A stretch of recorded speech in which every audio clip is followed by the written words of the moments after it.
नमस्कार दर्शक बंधु मु आकाश आपन स्वागत करुच्ची मोर यूट्यूब चैनल आकाश स्वयं ब्लॉग्स रे आपण आज गोटे बढ़िया रेसिपी शेयर कराऊँगी। आपण तो चिकेन डेली रेगुलाली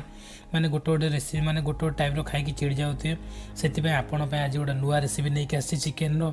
जहाँ को कहते कि चिकेन बेसर आपण तो शुणुते माछ बेसर ये हूँ नुआ आइटम जहाँकि हूँ चिकेन बेसर जहाँकि खाइबार बहुत टेस्टी लगी था आ बनवाई भी बहुत सहज आपण को घरे भी जो सब सामग्री थी नॉर्मल सामग्री बनीज ना कि आपन एक्स्ट्रा किसी किणा पड़ो। आपण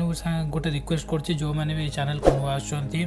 चैनल को सब्सक्राइब करूँ बेल आइकन को ऑल सेट करी वीडियो को लाइक कर सांग सहित शेयर कर चलतु से बनवार प्रणाली आरंभ करवा। अदा रसुण आ पिज दुटा शुखला लंका डिटेल कहीदे गोटे पिज 20-25 गुड़ा रसुण गोटे अदा और दुटा शुखला लंका कटाई मसला पेस्ट कर कारण मुझे कंपानी जाइए ना वो आसला पूर्व पेस्ट कर नहीं 2 चामच सोरिष गोटे चामच जीरा आदि मुझे ग्राइंडर पकई भिजाई छाड़ी ये भिजीगला पेस्ट करना तो पेस्ट देखला भल से पेस्ट है क्या अधिक पा से टमाटर आड करदेवी टमाटर आड कर टमाटर को भी जूस करदे भितर मोर जीरा सोरिष आ टमाटर पेस्ट रेडी हो जाए नेक्स्ट प्रोसेस कर आपड़ चाहिए आलू नहीं पारे न भी नहीं पारे कहीं मुझे अल्प चिकेन यूज कर आलू नहीं 4टा आलू नहीं फाड़ फाड़ कर काटी आपर देखते 2टा पिज आपर सब देखते मसला अच्छी जीरा सोरिष अदा रसुण मसला अच्छी आपण मैंने जो चाहते रेसिपी बनाबो आराम से बनातु कारण ये रेसिपी अधिक किसी मसला ये पड़ोनी आपण घरे जो मसला सब थो से मसला ही हो। एबे चलतु नेक्स्ट प्रोसेस को जी आम ए आलू भाजपा कढ़ई बसई ना टे वेट करदे कढ़ई ताती जाऊ ताती जा मुझे सोरिष तेल यूज कर चिकेन सोरिष तेल ही भल मैंने आईस कले सोरिष तेल भल होता है सोरिष तेल ही यूज कर तेल ताती छाड़द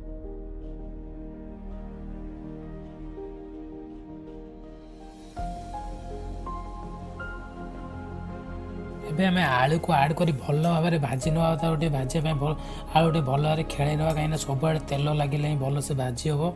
आ कि समय वेट कर मिनिमम 4-5 मिनट वेट करना भाजापी देखुते 5 मिनट हो आम आलू भजा भी रेडी हो आलू बढ़िया लाल लाल लगे भाजी आपको काढ़ी ना आप भावुए ये कोले आड़ू काढ़ुची कि तले सब गली पड़ी कारण मुझे गोटे हाथ में भिड बनाऊँ ना से क्षमा करदे आलू तले पड़ी तले एक्चुअली पड़ूनी गैस पर पड़ुची से भी होगला देखते आलू सब आम काढ़ी नहींचे आम तेलटा गरम करने वेट कर गरम तो अच्छी तेल एवं आम किसी पिज आड करनवा जो 2टा पिज काट रखी आड कर भल भाव गोटे भाजी नवा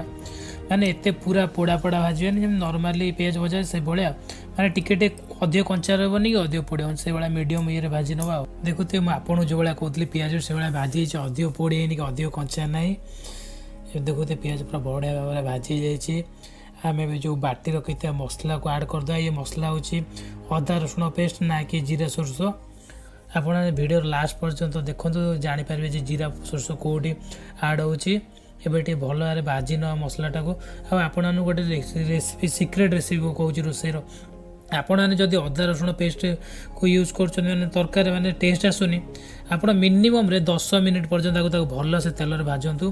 माने पोड़े नॉर्मली भाजबे आटे पानी दे दे माने भल से तेल टी भल भाजीगला पानी देकी कषि ने तापर देखिए जदि जदि तरकारी टेस्ट न लगे ताले मते कमेंट करी कहिबे जे आपण भूल रेसिपी देथिले जे जमा तरकारी टेस्ट लागु नाही देखते मसला मोर भल भाजी मुझे पानी ऐड कर देथिले ना गोटे चामच हलदी ऐड करनबा आ स्वाद अनुसार लुण जहाँ को जी स्वाद से अनुसार लुण ऐड करना देखते आम लुण हल्दी ऐड हो जाए भल भाव मिसेक टी आगे भल कि कषि नवा मिनिमम आहरी 4-5 मिनिट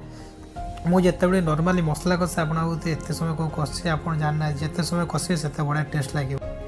देखते आम मसला कषे पानी पूरा सुखीगला ये चिकेन मसला ऐड करदे नॉर्मली अल्प बेले चिकेन मसला ऐड करेंगे देखते आम चिकेन मसला ऐड हो आपको भल भाव मिसेदे मिसेक गोटे मिनिट पर्यंत टे मसला मसला सहित चिकेन मसला मिसेक छाड़ीदे देखुते आम मसला पूरा भल भाव भाजी अल्प किसी पानी ऐड करनवा देखते पानी ऐड कर किसी समय फुटिया छाड़दे जो मसला फिटी जाओ पूरा भल भाव में देखु तो मसलाटी भल भाव में कषि हो जाए पूरा आम जो भाजी रखी आलू को आड करनवा तापर आलू आड कर सारापर आम जो चिकेन आना होकर रखाई आड करना ये मैरिनेसन नहीं कहीं एवं जस्ट नहीं आसला ना आपड़ चाहिए आपको किसी सोरिष तेल अल्प हलदी आ गोटे लेंबू देकी भी मैरिनेसन कर दी पारे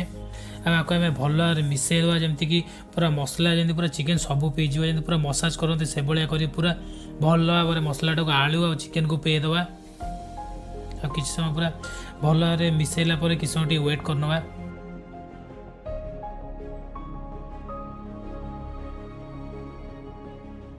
देखु तो आमर चिकेन टे पूरा भल भाव मिसई देचे गैस फ्लेम लो करके कषापी किसी समय छाड़ी ना मिनिमम 5 ରୁ 5 मिनिट पर्यटन छाड़ीदवा घोरे देकी छाड़ी ना आज कषापी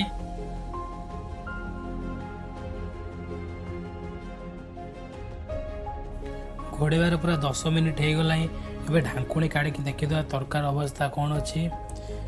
लो फ्लेम रे करथिला जाय देखिए लगुच कि अल्प अल्प सीझी आसला भल आउ टाइम घाटी देवा कारण तलू जदि लगी लुई जाइए से घाटी दे भल भाव में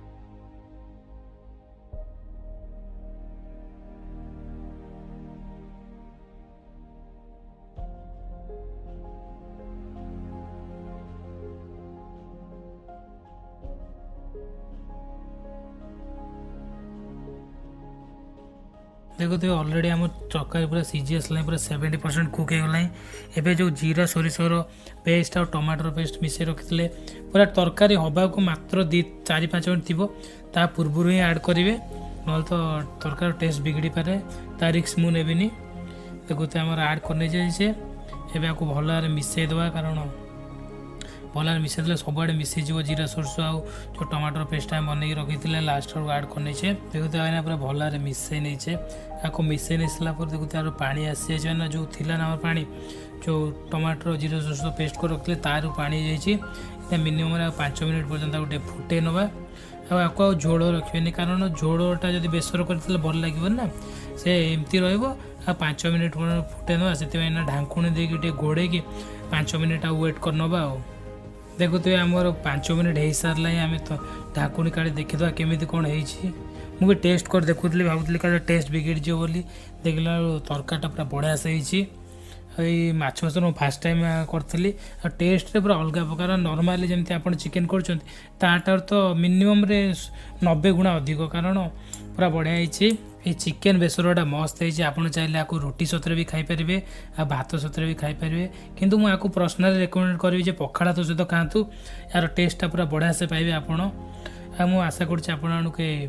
माछ बेसर भिडियो भल लगे तो कहीं आप लास्ट पर्यटन देखुं तो वीडियो को लाइक करके जी जमा लाइक करा भूलें आ चैनल को सब्सक्राइब करेंगे आज बास एतिक रही देखा आउ कौ दिन नुआ रेसिपी नहीं आज बास एतिक रोचे देखा नुआ वीडियो बाय।